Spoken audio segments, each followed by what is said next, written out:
Hello! Hi అండి. ఎలా ఉన్నారు అందరూ? బాగున్నారని అనుకుంటున్నాను. బాగుండాలని కోరుకుంటున్నాను. నేనైతే చాలా చాలా బాగున్నాను. సో, ఇప్పుడు మీరు చూస్తున్నారు రవ్వ లడ్డూలు. రవ్వ లడ్డూలైతే ప్రిపేర్ చేస్తున్నాను. రవ్వ లడ్డూలు ఏ విధంగా చూస్తున్నాను అనేది మీరు కూడా చూసి మీరు కూడా ట్రై చేయండి. సో, నేనైతే ఇప్పుడైతే రవ్వ తీసుకుంటున్నాను. బొంబాయి రవ్వ. దాంతో 2 కప్పుల ఆ బౌల్‌తో 2 బౌల్ల రవ్వ తీసుకున్నాను. సో, ఇంకా పక్కన బండి పెట్టేసుకొని కొంచెం నెయ్యి వేసుకొని నా దగ్గర ఉన్న డ్రై ఫ్రూట్స్ వేసుకొని వేయించుకుంటున్నాను. ఇప్పుడు అవి డ్రై ఫ్రూట్స్ అన్నీ కూడా వేగినాయి. ఇప్పుడు ఇక రవ్వని అయితే యాడ్ చేసేసుకుని రవ్వని వేయించుకుంటున్నాను.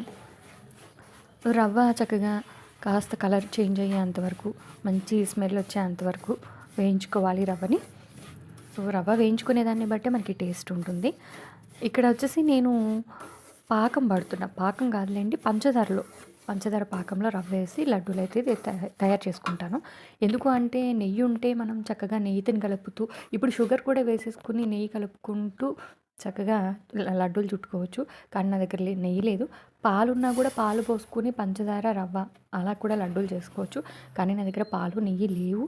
కాబట్టి నేను పంచదార తీసుకొని పాకం చేసుకొని దానిలో రవ్వ వేసుకొని అట్లా చుట్టుకుంటాను అనమాట. ఇప్పుడు నేను పంచదార అయితే 2 బౌల్ల రవ్వకి 1.5 తీసుకున్నాను పంచదార టేస్ట్ని బట్టి. సో, అది కరిగేంత వరకు, కరిగి బుడగలు వచ్చేంత వరకు ఉంచి అప్పుడు రవ్వని యాడ్ చేసేసుకోవడమే. పాకం అంటే ఏమంత ఉండపాకం తీగ పాకం రావాల్సిన అవసరం లేదు. పంచదార కరిగిపోతే సరిపోతుంది. మొత్తం కరగాలి చక్కగా, అంతే.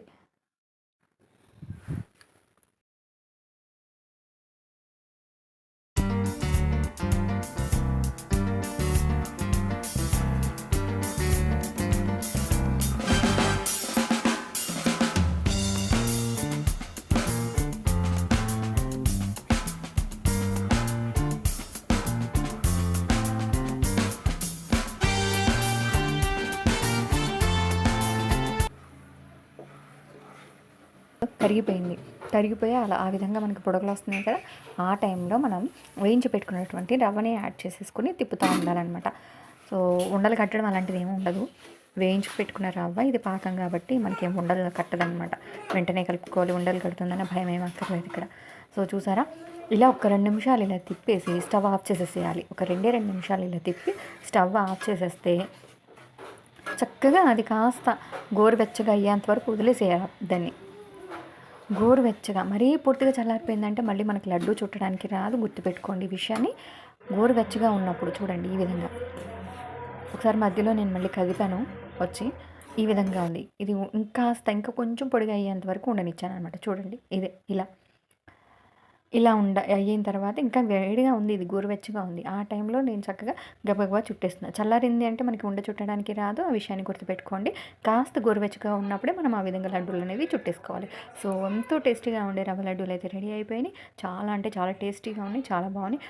వీడియో నచ్చితే కనుక లైక్ చేయండి, షేర్ చేయండి, అలాగే మన ఛానల్ని సబ్స్క్రైబ్ చేసుకోండి. Thank you so much.